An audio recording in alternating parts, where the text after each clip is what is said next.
السلام علیکم ورحمۃ اللہ وبرکاتہ۔ 30 ربیع الثانی، نمبر 1 اسلامی تاریخ۔ مدینہ میں حضور صلی اللہ علیہ وسلم کا استقبال یعنی ویلکم۔ قباء میں 14 دن قیام فرما کر رسول اللہ مدینہ طیبہ کے لیے روانہ ہو گئے۔ جب لوگوں کو آپ کی تشریف آوری کا علم ہوا تو خوشی میں سب کے سب باہر نکل آئے اور سڑک کے کنارے یعنی روڈ کے کنارے کھڑے ہو گئے۔ سارا مدینہ اللہ اکبر کے نعروں سے گونج اٹھا۔ انصار کی بچیاں خوشی کے عالم میں یہ اشعار پڑھنے لگیں: طلع البدر علینا من ثنیات الوداع وجب الشکر علینا ما دعا للہ داعی ایھا المبعوث فینا جئت بالامر المطاع۔ رسول اللہ کی آمد ایسی ہے گویا کہ وداع پہاڑ کی گھاٹیوں سے 14ویں کا چاند نکل آیا ہو، لہٰذا جب تک دنیا میں اللہ کا نام لینے والا باقی رہے گا ان کا شکر ہم پر واجب رہے گا۔ اے مبعوث ہونے والے، آپ ماننے والا احکامات لائے ہیں۔ اور بنو نجار کی لڑکیاں دب بجا بجا کر یہ گا رہی تھی: نحن جواری من بنی النجار یا حبذا محمد من جار۔ ہم خاندان نجار کی لڑکیاں ہیں، محمد کیا ہی اچھے پڑوسی ہیں۔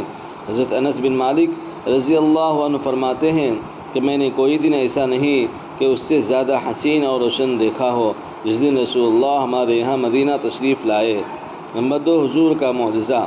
جنگ خیبر کے دن چند آدمی رسول اللہ کے پاس آ کر بھوک کی شکایت کرنے لگے اور رسول اللہ سے سوال کرنے لگے، لیکن حضور کے پاس کوئی چیز نہ تھی تو رسول اللہ نے اللہ سے دعا کی: یا اللہ تو ان کی حالت سے واقف ہے، ان کے پاس کھانے پینے کے لیے کچھ بھی نہیں ہے اور میرے پاس بھی نہیں ہے ان کو دوں۔ یا اللہ تو ان کے خیبر کا ایسا قلعہ فتح کر دے جو سب قلعوں میں مال و دولت کے اعتبار سے زیادہ فراوانی رکھتا ہو۔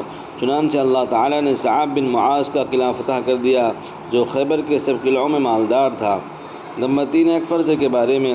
قرآن میں اللہ تعالیٰ فرماتا ہے: تمہارے رب نے فیصلہ کر دیا ہے کہ اللہ کے علاوہ کسی اور کی عبادت نہ کر اور والدین کے ساتھ اچھا معاملہ کر۔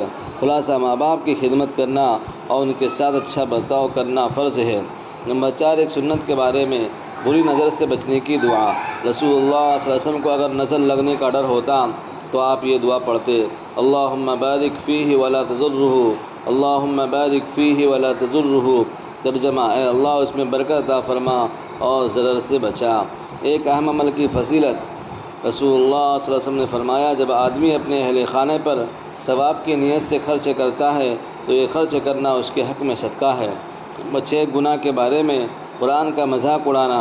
قرآن میں اللہ تعالیٰ فرماتا ہے: جب انسان کے سامنے ہماری آیتیں پڑھی جاتی ہیں تو کہتا ہے کہ یہ پہلے لوگوں کا قصہ کہانیاں ہیں۔ ہرگز نہیں، بلکہ ان کے برے کاموں کے سبب ان کے دلوں پر زنگ لگ گیا ہے۔ نمبر 7 دنیا کے بارے میں۔ قرآن میں اللہ تعالیٰ فرماتا ہے: انسان اپنے رب کا بڑا ناشکرا ہے، حالانکہ اس کو بھی اس کی خبر ہے اور وہ ایسا معاملہ اس لیے کرتا ہے کہ اس کو مال سے زیادہ محبت ہے۔ نمبر 8 آخرت کے بارے میں۔ رسول اللہ نے فرمایا: ہر شخص موت کے بعد افسوس کرے گا۔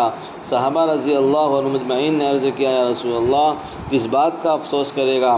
آپ نے فرمایا: اگر نیک ہے تو زیادہ نیکی کرنے کا، اور اگر گنہگار ہے تو گناہ سے نہ رکنے کا افسوس کرے گا۔ نمبر 9 طب نبوی سے علاج۔ تلبینہ سے علاج۔ رسول اللہ صلی اللہ علیہ وسلم حضرت عائشہ رضی اللہ تعالیٰ عنہ بیمار کے لیے تلبینہ تیار کرنے کا حکم دیتی تھی اور فرماتی تھی کہ میں نے حضور کو فرماتے ہوئے سنا کہ تلبینہ بیمار کے دل کو سکون پہنچتا ہے اور رنج و غم کو دور کرتا ہے۔ فائدہ: جو یعنی بارلے کو کوٹ کر دودھ میں پکانے کے بعد مٹھاس کے لیے اس میں شہد ڈالا جاتا ہے، اس کو تلبینہ کہتے ہیں۔